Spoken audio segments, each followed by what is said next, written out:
Bonjour à tous, j'espère que vous allez bien. On se retrouve aujourd'hui à la pépinière Troget, tout près de chez moi, parce qu'au lendemain de l'annonce du confinement, du troisième confinement, j'ai voulu faire un point avec les gérants ici pour savoir si on avait le droit d'aller en pépinière chez les horticulteurs pour acheter ses plants pendant ce confinement.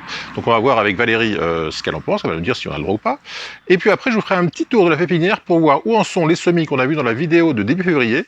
Si vous n'avez pas vu la vidéo de début février, je vous remets le lien par là, ou dans la description, pour voir les semis qui ont été faits début février, et puis voir dans quel état ils sont 7 semaines plus tard. Ça permettra à ceux qui n'ont pas l'habitude des semis de voir un petit peu le stade d'évolution et la vitesse d'évolution. Et puis on verra aussi, donc, pour finir, à quel moment il faut acheter ces plants, parce que c'est vrai que on plante en général vers le fin avril, début mai. À quel moment est-ce qu'il vaut mieux acheter ces plants? On verra ça en fin de vidéo. On retrouve tout de suite Valérie pour voir si on a le droit d'aller en pépinière pour acheter ces plants. Bien sûr, vous avez tout à fait le droit de venir chez les professionnels du végétal. Nous avons été classés plants de première nécessité, donc il n'y a aucun souci, vous pouvez vous déplacer chez tous les professionnels du végétal et vous serez accueillis comme il se doit. Voilà, donc comme d'habitude, rien ne change par rapport aux années précédentes. Rien ne change, aucun souci. Ok, alors question plus pratique, quand faut-il acheter ces plants chez les horticulteurs? Parce que c'est vrai que là on est début avril, est-ce que c'est pas mieux d'attendre un petit peu le dernier moment, on va dire? Le dernier moment, oui et non. Enfin, nous ne sommes pas à l'abri d'un certain coup de froid ou d'une semaine où il va faire un petit peu plus froid, où il y aura un petit peu plus d'eau. Donc les plants de légumes ne vont pas forcément apprécier. Il serait peut-être plus conseillé d'attendre un petit peu et de prendre plutôt ça vers après le 15 avril pour être sûr d'avoir un petit peu plus de chaleur, si on peut dire. Voilà, donc ceux qui achètent tôt, c'est ceux qui ont des serres souvent, non? Oui, souvent. Nous vendons le plant de légumes pour des gens qui sont peut-être un petit peu, qui préfèrent avoir ça qui ont des petites serres pour pouvoir effectivement les conserver et les chauffer pour qu'ils soient un petit peu plus au chaud. Voilà, alors deuxième souci, c'est le problème d'approvisionnement. Oui, et après, c'est vrai que si vous arrivez un petit peu tard, il se peut que nous n'ayons pas le même choix qu'à cette époque-ci de l'année. Voilà, donc peut-être qu'on peut le faire en deux phases, acheter un petit peu au début avril et puis un petit peu début mai. Exactement. Très bien, merci Valérie. Merci à vous, bonne journée.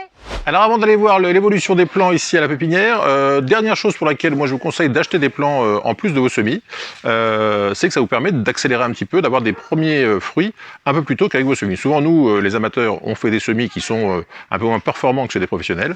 Et donc moi ce que je fais régulièrement, c'est que chaque année je vais chercher quelques plants de tomates, quelques plants de poivrons, quelques plants, enfin les différents légumes que j'ai, peut-être un tiers de ce que je plante, parce que ces plants-là ont été plantés plus tôt, ils ont été mieux chouchoutés avec la chaleur, avec l'arrosage, enfin tout qui va bien.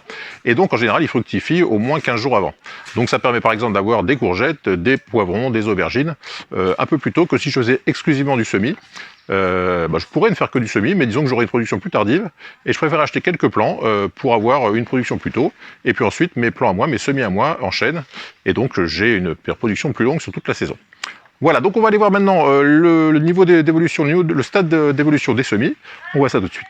Voilà, alors je ne sais pas si vous vous rappelez, dans la vidéo de début février, on avait vu cette étiquette de poivron Lamio hybride, qui est la semence que cet horticulteur favorise ici. C'est une semence qu'il considère comme de bonne qualité. Et voilà donc 7 semaines plus tard, à quoi ressemblent ces plants.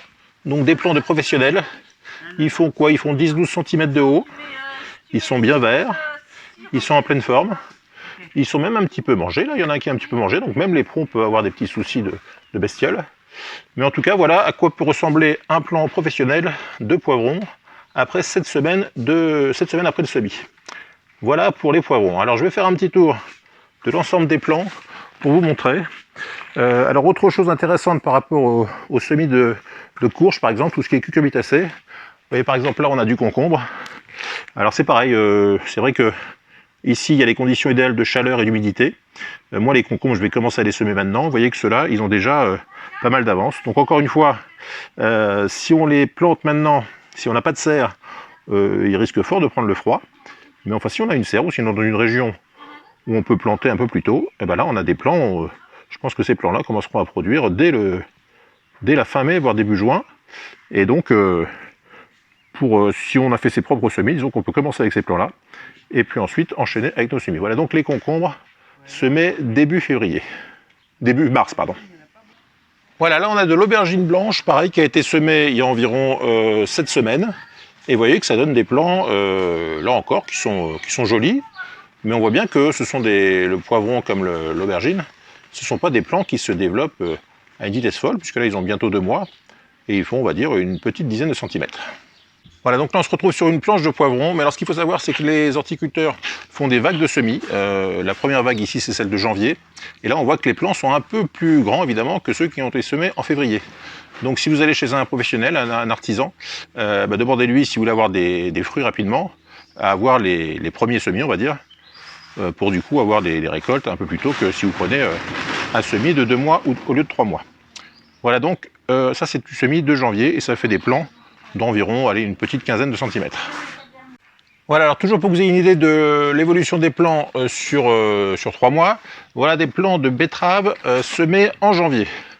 Donc vous voyez qu'on a quand même des plants qui sont pas mal, parce qu'ils ont les conditions idéales. Là on a des poirées ou des bettes, et donc ce sont des plants qui là font 10-15 cm, et qui évidemment vont produire des betteraves un peu plus tôt que vos semis à vous, que vous venez peut-être de faire juste là il y a quelques jours. Voilà ici les aubergines de janvier, qui là sont beaucoup plus jolies.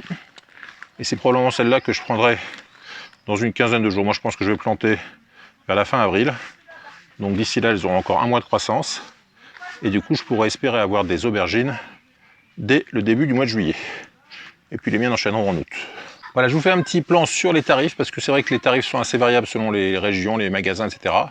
Donc ici c'est 70 centimes la pièce et 4 € la barquette, donc ça fait grosso modo 60 centimes le plan. Donc quand on fait un petit potager qu'on n'a que quelques plants, peut-être que ça vaut pas forcément le coup de s'embêter à faire des semis. Et pour quelques euros, on peut avoir des jolis plants. Disons que l'intérêt des semis, c'est principalement pour faire des variétés qu'on ne trouve pas en pépinière. Voilà des tomates cerises, la cerise sweet F1 qui est excellente, super sweet d'ailleurs. Et donc celle-ci a été semée fin janvier, et vous voyez qu'on a déjà de jolis plants. Donc là encore c'est une solution, hein. Tomate cerise, c'est toujours sympathique d'avoir ça sur un coin du jardin, près de la terrasse, pour grignoter. Et je vous recommande donc la variété super sweet en tomate cerise. Alors vous trouvez souvent en pépinière des plants de variétés résistantes au mildiou, parce que les pépiniéristes veulent que leurs clients n'aient pas de soucis avec leurs tomates. Donc là par exemple c'est la variété Maestria F1. Donc moi ce que je vous conseille si vous faites vos propres semis, c'est de tester de prendre quelques plants F1 comme ça résistants au mildiou, pour voir si vous avez des différences entre les variétés anciennes et puis les semis de variétés hybrides résistantes au mildiou.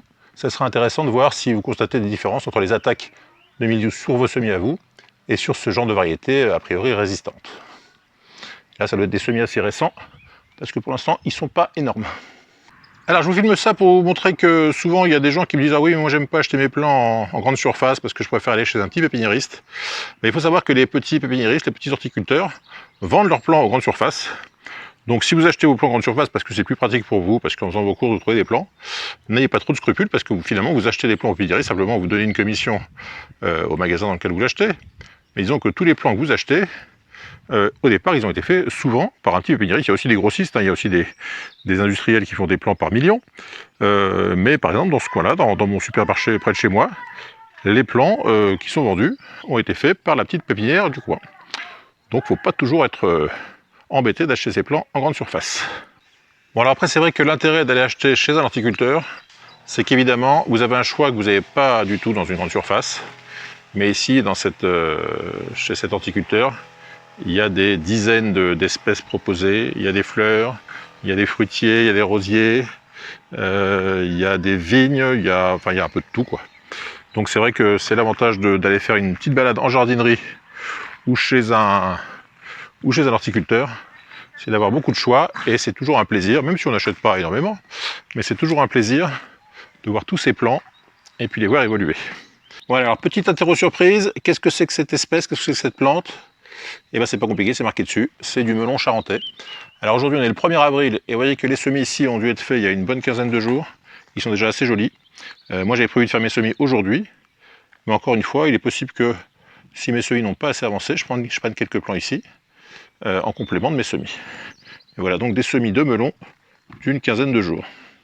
C'est pour ça qu'il ne faut pas trop se presser pour les planter, parce que ça pousse vite, pour les semer, parce que ça pousse vite et c'est vite à l'étroit dans les pots. Alors si vous achetez vos plants chez un pro, vous tomberez sûrement sur ce genre d'affiche, tomates greffées, alors 4, 5, 6 € parfois, hein. Donc c'est beaucoup plus cher qu'un plant normal. Alors pourquoi c'est plus cher? Parce que la tomate greffée, c'est plus vigoureux, plus productif, plus résistant, et notamment pour les variétés qui sont un petit peu, qui sont bonnes mais assez peu productives. Alors je pense par exemple à la tomate ananas. La tomate ananas, c'est une tomate qui est réputée excellente, mais qui a l'inconvénient d'être assez peu productive. Donc si vous achetez un plant greffé, vous allez avoir une production qui va être multipliée par 4 ou 5, ça dépend. Donc pour ceux qui ont un petit potager et qui veulent produire beaucoup de tomates, ça peut être intéressant d'acheter des plants greffés pour avoir beaucoup de tomates sur une petite surface. Il y a une chose qu'il faut vraiment faire attention avec les plants greffés. Vous voyez qu'il y a une petite pince qui est là, qui est le point de greffe. Et il faut faire très attention à ne pas enterrer le point de greffe. Parce que si vous enterrez le point de greffe, vous perdez tout l'intérêt du plan greffé, puisque l'intérêt du plan greffé, c'est d'utiliser le système racinaire très fort d'une variété très poussante, qui va aller booster le greffon qui est dessus. Et donc ce qui se passe parfois, c'est que les gens achètent un plan greffé, l'enterrent comme souvent on conseille d'enterrer les tomates, et si le point de greffe est enterré, des racines vont se développer sur le petit greffon qui est au-dessus, et donc vous n'aurez plus aucun intérêt, vous allez avoir une productivité classique, vous allez perdre l'intérêt de la greffe. Donc si vous avez envie de tester les plants greffés, achetez des plants greffés, vous verrez si la productivité vous plaît ou pas, et puis surtout faites gaffe à pas aller enterrer le greffon, le point de greffe.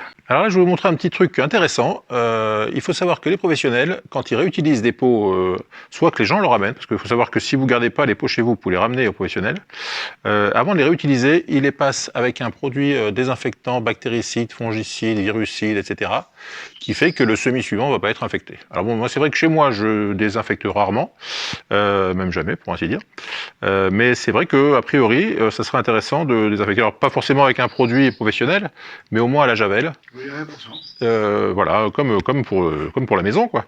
Vous passez les pots à la javel, et puis du coup vous avez une production derrière vous êtes sûr de ne pas avoir une infection inopinée. Voilà, c'est tout pour cette petite visite de la pépinière près de chez moi. Donc en résumé, vous avez tout à fait le droit d'aller ce mois-ci acheter vos plants chez votre pépiniériste local, chez votre horticulteur local.